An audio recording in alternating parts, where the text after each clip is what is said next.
guys, Miss Amy here with the Westminster branch of the Carroll County Public Library. And I'm so glad that you've decided to join us for our final installment of our Maker Monday Folk and Fairy Tale series. Now today, as a special wrap-up, Miss Rebecca, Miss Maureen, Miss Jess and I are all going to do science experiments that connect with either a folk or a fairy tale.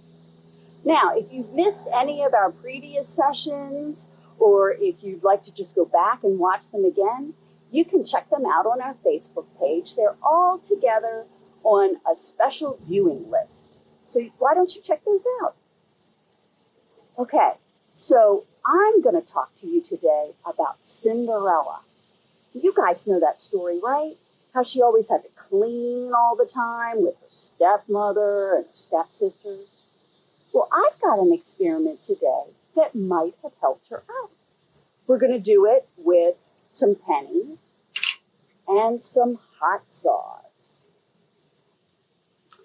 Okay, guys, so as you can see, I've got some pennies here, and they're pretty old pennies.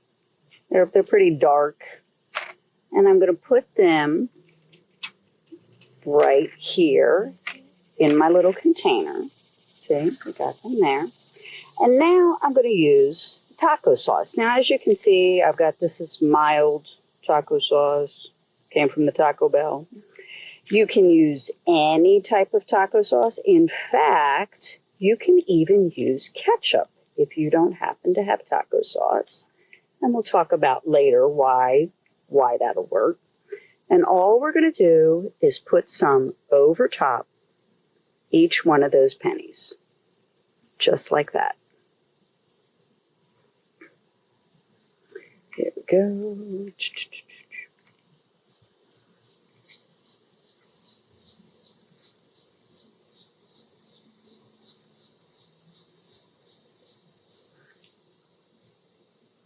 And I'm covering them up pretty good, as you can see. And now we need to let that sit for a while, okay? And we're going to check on those later.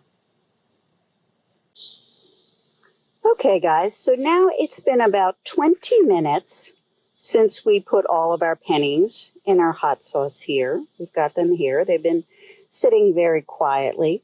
And we're going to take each one and we're going to rinse it off. And look at that. See how it is so much shinier, and you can tell because look, the back side of that thing is still all brown and dirty. So each one of our pennies, that hot sauce just wiped away all of that dirt, that corrosion, that oxidation, and we've got bright, shiny pennies all again. Isn't that cool?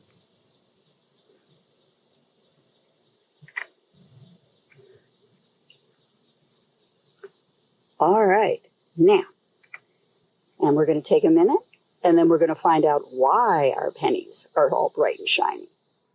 So, hey guys, that was pretty cool, wasn't it? All of those pennies, after they just sat in the hot sauce for a while, got clean. That would have been really helpful for Cinderella, wouldn't it? While she was trying to clean all of the silverware and stuff around the house. So why does it work? Well, hot sauce and ketchup, a lot of those tomato-based products have salt and vinegar in them. And the vinegar has something in it called acetic acid. And when the salt combines with that acetic acid, it rubs off, wears off all of that tarnish, that oxidation, that brown stuff that's all over the pennies. So that's pretty cool. The thing is, I'm not sure how Cinderella's stepmother would have felt about her spreading ketchup all over everything in the house. But you guys might want to try that at home. Be sure to ask for some help and do it in an area that your grown-up won't be all that upset if it gets messed up. Okay? So now I'm going to take my magic snowball and I'm going to pass it off to Miss Rebecca. Let's see what she's got for us. Thank you, Miss Amy. So a few weeks ago, I did the story of Thumbelina. So our experiment that we're going to do today involves a flower that opens as if by magic. So there's lots of ways you can do this. You can draw a very simple flower, or I went to Pinterest and I found this diagram called Bee in Flower. But instead of bee, we're going to put Thumbelina in there. So what I did was make up this drawing and I put Thumbelina right in the middle there. And then the next step you're going to do is color it in any way you want. This one, I did a bunch of fun stuff. I did like hearts and stripes and whatnot. So you're going to color it all in any way you want. And then each of these lines, you're going to fold on. So you're going to fold and fold and fold over on these lines because as you can see, they're covering Miss Thumbelina up, right? Kind of looks like a turkey right now. So you're going to keep folding, fold, fold, fold, and then you have a little kind of octagon object. I made a couple just in case this first one didn't work. And then you're going to get a bowl, and caregivers, you can help with this too. Get a bowl, put maybe like this much water in it. It doesn't need a lot of water. And then that's when the magic happens. So I'm going to adjust my camera here so you guys can see it. Okay, so here we are. We got our bowl full of water. We've got a flower right here that we folded up. Let's see what happens.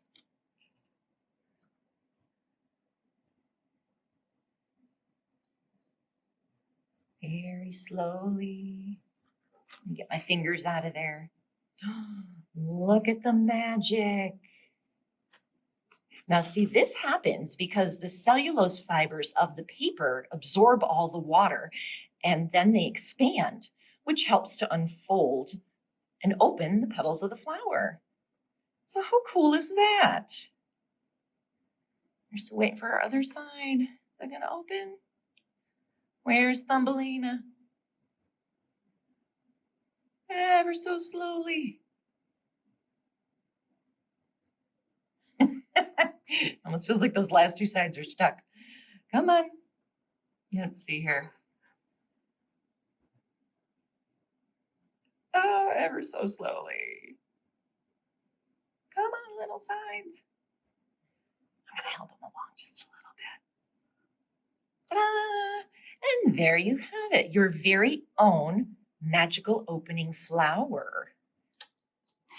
Okay, I hope you enjoyed that little fun project with our Thumbelina and our opening flower by magic. So now I'm going to turn it over to Miss Maureen so we can see what the next experiment's going to be. Bye. Thanks, Miss Rebecca. Hi, everybody. It's Miss Maureen. I wanted to do a science experiment with you for our Inadvisable Science episode of Maker Monday. So, do you remember I told you the story of the little red hen? Well, the little red hen lays eggs. So I thought that I would do a science experiment with eggs. So yesterday, I took some vinegar and I poured it in a jar, just like this. And I put an egg in there very carefully. In it goes. I closed it up and I let it sit for 24 hours. Now, what's supposed to happen is it's supposed to be a rubbery egg that's going to bounce. Do you think this egg is going to bounce? Do you think it will? Let's try. Oh, it didn't bounce. It broke. Yuck. Oh, I think it doesn't move. Okay, now we're going to try our rubbery egg. Are you ready? Here it is. Looks really weird. It's kind of smelly. Pour it out.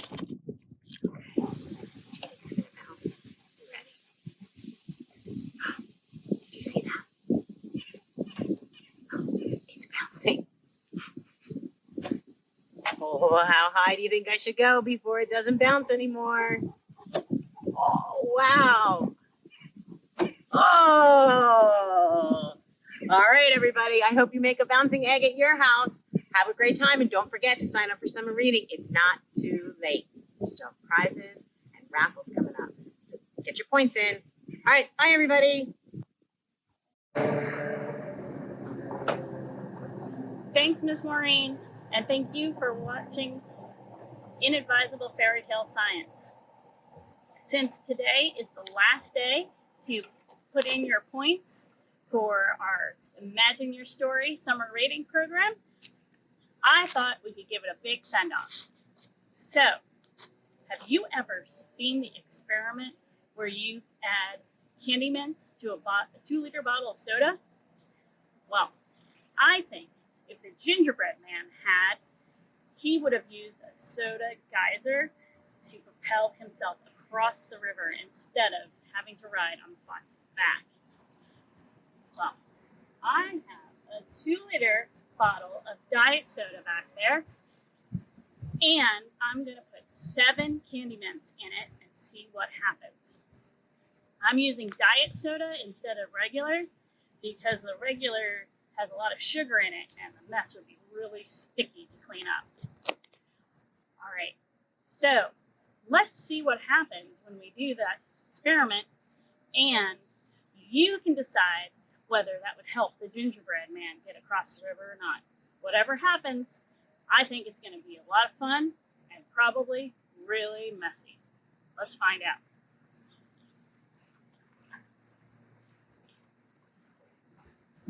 All right, are you ready? 1, 2, 3.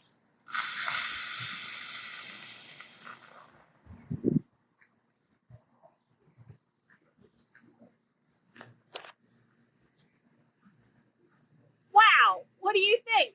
Do you think that would help the gingerbread man? I hope you enjoyed our Inadvisable Fairy Tale Science. We'll see you next time.